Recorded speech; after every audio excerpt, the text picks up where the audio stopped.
You need to start to determine what your average calorie number is that you're eating per week and then per day. Now, let's say you add all of that up and you find that your average is 3,500. So what could this mean? This could mean that on some days where you're eating very healthily, you're staying on whatever this regimen is that you've made for yourself. But on these other days, maybe you're finding that you're eating 4,000 calories, or you go on a binge and you're eating 5,000 calories.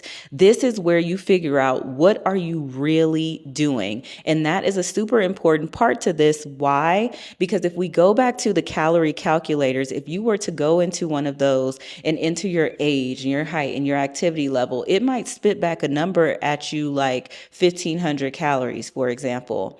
If you find that you've been averaging eating 3,500 calories, do you know how difficult it's going to be to go from 3,500 down to 1,500 like that?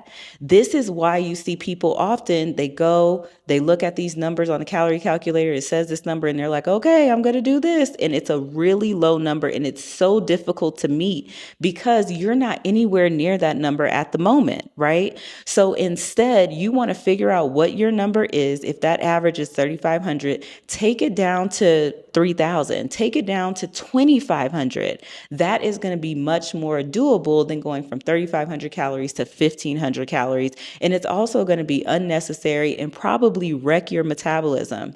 If you have a long way to go on your weight loss journey and you already start at such a low number, it's just going to make it more and more difficult as you go.